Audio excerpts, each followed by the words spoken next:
Bonjour à toi, ici Daniel Desjardins, alchimiste entrepreneur. Bienvenue à ce nouvel épisode de Conscience d'abondance. Si tu regardes cet épisode en vidéo, tu vois peut-être que j'ai des plus gros cernes que d'habitude. J'ai pas eu une super nuit, en fait j'ai une nuit très courte. Mon plus grand est au secondaire, c'est pas sa première année, c'est sa deuxième, mais bon, c'est une année qui est plus normale, entre guillemets, dans le sens que là, c'est un vrai secondaire, dans le sens qu'il change de classe, il y a des nouveaux profs, tu sais, c'est plus dynamique que l'année passée où c'était très statique, où est-ce que finalement il était un peu comme au primaire, même s'il était au secondaire, il était toujours dans la même classe, il était toujours avec les mêmes gens, tout était très statique. Donc, beaucoup de mouvements, beaucoup de changements. Puis en plus, il y a eu une erreur quelque part, est-ce que c'est nous, est-ce que c'est l'école, je sais pas, peu importe. Il n'y a pas son transport scolaire encore. Il devrait l'avoir cette semaine. Donc, ça fait que là, il est très insécure à savoir comment il va voyager. Bon, c'est moi qui va le transporter pour le moment. Mais là, la transition, tout ça. Donc, ça l'inquiète. Ça a occupé vraiment beaucoup de ses pensées hier soir jusqu'à très tard et même cette nuit. Ce qui fait que j'ai cette tête-là. Et ça m'amène à vous parler aujourd'hui des attentes. On va appeler ça des attentes. Parce que, oui, j'ai fait du travail énergétique sur lui. Oui, j'ai utilisé l'alchimie du cœur, mais au final, ce que j'ai fait beaucoup hier soir pour l'aider, et vous allez voir pourquoi ça s'adresse à vous aussi, comment ça peut vous aider, c'est lui poser des questions. Faire ce qu'on appelle un recadrage. Essayer de voir, dans le fond, c'est-tu si gros que ça? C'est-tu si différent que ça? C'est-tu si dangereux que ça? Parce qu'à l'écouter parler, c'est comme si je l'envoyais dans un camp de redressement ou quelque chose du genre. C'était la fin du monde. Puis là, j'ai commencé à lui poser des questions toutes simples comme OK, donc demain, tu t'en vas à l'école ou tu t'en vas dans une prison? Ben non, je m'en vais à l'école. Ah. Donc demain, tu t'en vas dans un camp de redressement militaire ou tu t'en vas dans une école secondaire avec des amis? Ben, à l'école secondaire avec des amis. Ah, OK. Puis demain, tu penses-tu que tu vas dormir dans ton lit demain soir? Ben oui. Donc tu penses que tu vas te rendre et revenir de l'école d'une certaine manière? Oui. T'es sûr? Oui. Tu m'as dit que tu viendrais me chercher? Oui. OK. Fait que j'ai juste posé des questions, essayé de l'amener à voir, comparer ce qu'il pensait ou la façon dont il observait les choses versus quelque chose de vraiment extrême. Et souvent, ça aide, ça nous aide nous-mêmes quand on vit quelque chose. Et là, je veux généraliser cette situation-là. Parce qu'en fait, on vit tous ça dans notre quotidien. On observe les choses, puis on a des attentes.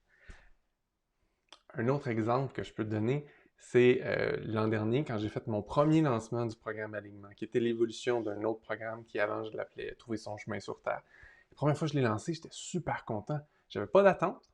Je dis, c'est nouveau. Je me laisse guider, je le lance. J'ai fait 20 ventes.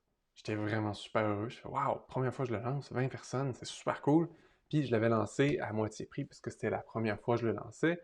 Euh, Ça a été un super beau parcours, les gens ont eu des super résultats. C'est la première fois que j'avais un cours où je donnais, en fait un cours, c'est plus un accompagnement en groupe, où j'avais un taux de satisfaction de 100% et je capotais.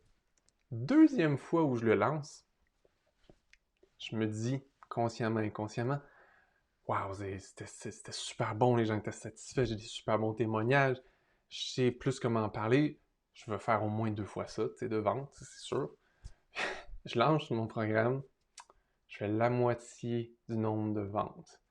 La bonne nouvelle, c'est que j'avais augmenté mon prix à son plein prix. Donc, j'ai fait le même montant que la première fois que je l'ai vendu. Donc, monétairement, c'était la même chose.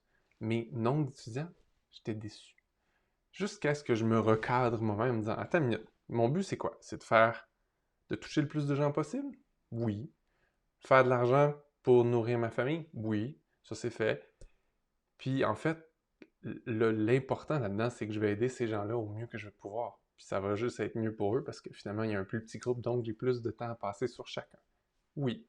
Puis juste me poser ces questions-là, ça m'a recadré, puis ça m'a fait faire. Ben, c'est aussi payant que l'autre fois, les gens vont avoir plus de temps, ça va être le fun. Et puis, j'ai juste accepté que finalement, la situation était telle qu'elle était, et j'y ai trouvé des avantages. Et c'est souvent là que ça change tout pour nous en tant qu'humains. Parce que tant qu'on a des attentes et qu'on juge la réalité comme étant pas satisfaisante, ben, on est déçu. Puis tant qu'on est déçu, ben, si vous connaissez un peu la loi de l'attraction, on n'est plus dans la gratitude puis dans l'abondance, on est dans la déception, dans le négatif. Puis là, on commence ou on amorce une spirale négative vers des choses pas très bonnes pour nous. D'où l'importance de s'attraper quand on prend conscience que on juge une situation comme étant insatisfaisante, qu'on a des attentes. Et tu peux faire plein de techniques, tu peux faire de la chimie du cœur, c'est ça, mais des fois, juste se recadrer en se posant des questions, en comparant notre situation avec des situations bien pires, ça nous aide à prendre conscience que finalement, ouais, c'est pas si pire comme situation. Il y a une citation que j'ai trouvée qui était intéressante, c'est Épictète qui dit « Ce qui trouble les hommes, ce ne sont pas les choses, mais les jugements qu'ils en ont. » Qu'est-ce que ça veut dire? Bien, ça veut dire que c'est pas tant la situation, les gens devant moi, leurs agissements, mes résultats, qui sont la vraie source de mon problème ou de mon insatisfaction ou de ma tristesse, ou peu importe comment tu vas appeler ça. C'est vraiment juste ce que j'en pense, mes jugements par rapport à ça. Puis là, ça va dans tous les sens. Ça va dans le j'ai pas atteint, dans ma tête, le résultat que je voulais, je suis déçu, mais ça peut être aussi tout simplement comme j'ai vécu une situation, puis je m'attendais à ce que ça fasse wow, puis finalement, c'était juste normal. J'ai une cliente justement on a travaillé ensemble, puis il y avait quelque chose qui semblait comme presque impossible pour elle. Puis on a travaillé, puis c'était devenu normal pour elle à la fin. Comme c'était correct, c'était normal. Puis là, elle l'a fait pour de vrai. Puis là, elle m'écrit après, elle dit, ben, je l'ai faite. Ouais, puis, ben c'est ça, je l'ai faite. OK, mais encore, ben, je suis comme déçu. Je suis déçu parce que, je sais pas, je m'attendais à ce que ça fasse wow, qu'il y ait quelque chose. Puis je dis, ah oui, fait que tu t'attendais à ce qu'il y ait Excalibur qui s'enflamme, que la lumière divine descende sur toi parce que, voici, tu l'as fait. Yeah, on célèbre! Mais en fait, c'était juste devenu normal pour toi avant même de le faire. Donc, quand tu l'as fait, c'est juste, c'est ça. J'ai respiré une autre fois, puis c'est ça. Puis j'ai marché un autre pas, puis c'est ça. Puis j'ai mangé un autre pas, puis c'est ça. Finalement, c'était juste normal. Puis, pour elle, elle était déçue sur le coup de c'est juste ça. Mais pourtant, ça faisait longtemps qu'elle voulait le faire. Puis là, elle le fait.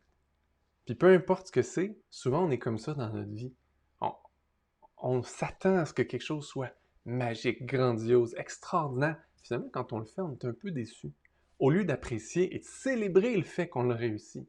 Pour ceux qui, comme moi, ont une liste d'objectifs sur leur mur ou en tout cas dans leur ordinateur, qui se disent en commençant l'année, OK, cette année, j'ai envie de réaliser ça, j'ai envie de réaliser ça. Puis quand on le réalise, des fois, c'est pas aussi hot que ce qu'on imaginait que ça serait. Mais on a quand même vécu quelque chose de le fun en le faisant. C'est juste que ça fait pas l'effet wow de ce qu'on voulait. Et ça peut être décevant.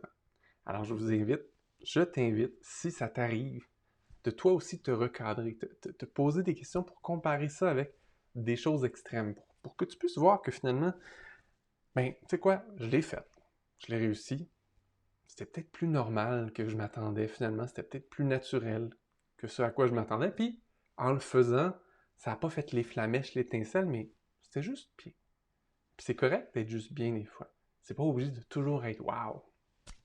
D'ailleurs, ça c'est un piège en développement personnel, la recherche du wow.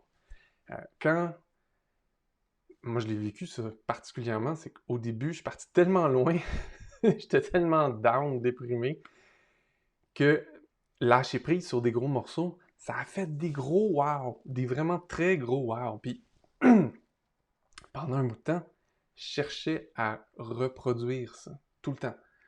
Puis j'étais déçu quand lâcher une croyance, lâcher un truc qui me semblait gros, ça faisait pas l'effet wow. En fait, j'étais accro à l'effet wow. Mais finalement, l'important, c'est pas l'effet wow de wow, j'ai changé mes croyances, j'ai lâché prise sur quelque chose, j'ai réussi. Non. L'important, c'est juste de progresser puis de me sentir de plus en plus léger, de plus en plus libre à l'intérieur de moi. Puis ça, je peux quand même l'observer, cette légèreté-là qui est de plus en plus présente, la joie qui est de plus présente dans ma vie, l'énergie qui est de plus en plus présente, même quand je ne dors pas. Euh, Ça me permet d'exister puis d'être plus léger. Puis maintenant, je m'attends plus à ce qu'il y ait un wow.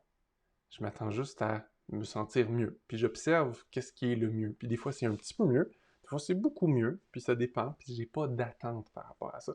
Puis des fois, je suis encore surpris quand j'ai encore des fois des gros wow, quand je lâche quelque chose de vraiment gros. Comme là, récemment, j'ai créé une approche que j'ai appelée l'alchimie du cœur 3.0. Euh, Dorénavant, je vais l'appeler juste l'alchimie du cœur. C'est juste ma nouvelle version de l'alchimie du cœur. Je l'ai enseignée en fin de semaine dans ma communauté des alchimistes. Et les gens ont fait wow! Parce que c'est facile, rapide, sans effort. Puis ça passe à travers n'importe quoi pour transformation. Donc c'est vraiment puissant. Et ça m'a permis de libérer personnellement des trucs que j'avais jamais réussi à changer avec peu importe la technique depuis 10 ans. Ça m'a fait faire des wow. Mais c'est rare maintenant, les wow. C'est juste, ah, ouais, je me sens mieux. Puis des fois, ça fait wow. Alors ma question pour toi aujourd'hui, c'est, honnêtement, c'est quoi dans ta vie les situations, les aspects de ta vie, de ta réalité où peut-être tu as des attentes? Puis peut-être que ces attentes-là enlèvent de la couleur, de la saveur à ton quotidien. Dans le sens que tu vis des choses, mais parce que tu les teintes de déception, parce que ça fait pas le wow ou ça fait pas exactement ce à quoi tu t'attendais ici, ben tu t'empêches de savourer puis de célébrer ce que tu as réussi aujourd'hui, hier, cette semaine. Puis tu sais, célébrer, c'est pas obligé d'être une grosse affaire. Moi, j'ai pris une habitude en me couchant le soir, de me poser des questions comme, ben, pourquoi je peux avoir de la gratitude aujourd'hui? Puis qu'est-ce qu'il y a de nouveau ou différent dans ma journée? Qu'est-ce que j'ai réussi et dont je peux être fier? Puis des fois, c'est des petites affaires. Des fois, c'est des plus grosses affaires.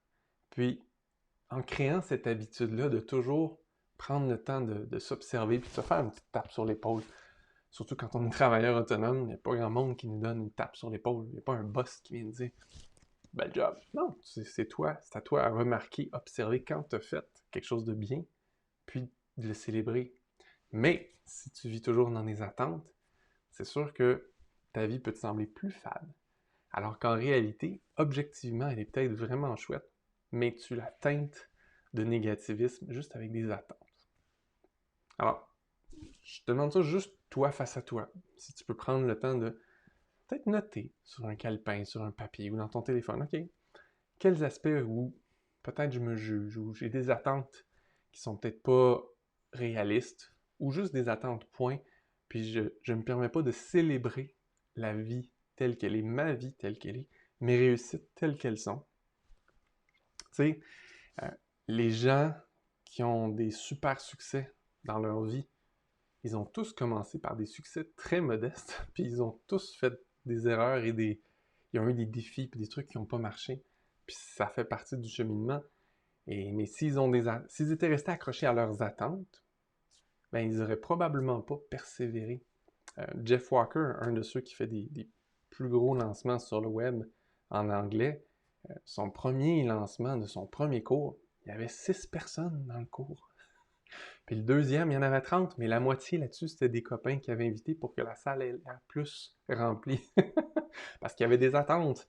Puis il n'avait pas réussi à combler ses attentes. Puis à un moment donné, il a lâché prise. Puis en lâchant prise, ben, ça s'est mis à grandir tout seul parce qu'il s'est focusé sur sa mission. Qu'est-ce qu'il avait à dire? Qu'est-ce qu'il avait à amener dans le monde? Puis quand on fait ça, souvent, ben, c'est plus facile de voir ce qu'on apporte. Puis c'est plus facile d'aider les gens. Puis on ne perd plus notre temps à chercher à satisfaire une attente quelconque. Donc, je te rappelle, une des façons simples de lâcher prise sur les attentes, c'est juste de se poser des questions, de se recadrer, de peut-être comparer ce qu'on vit à quelque chose de vraiment pire, puis d'observer que finalement, on est vraiment bien, finalement. Ça peut avoir l'air niaiseux comme truc, mais des fois, c'est vraiment tout ce qu'on a besoin pour lâcher prise. Puis si tu peux prendre l'habitude déjà de t'observer, puis de remarquer quand c'est tes attentes qui teintent la réalité, alors que la réalité a peut-être c'est une belle réussite, puis tu as peut-être raison de célébrer, ben, ça va sûrement t'aider à être plus joyeux, plus léger, à créer une spirale positive, donc pour la loi de l'attraction, pour t'aider à avoir plus de gratitude, puis attirer plus de belles choses dans ta vie. Alors, j'espère que cet épisode va t'être utile, que ça va t'aider à prendre conscience de ces petites choses-là qui peut-être teintent ta réalité, puis tu vas juste apprécier plus ta vie. Là-dessus, je te souhaite une super semaine. À bientôt!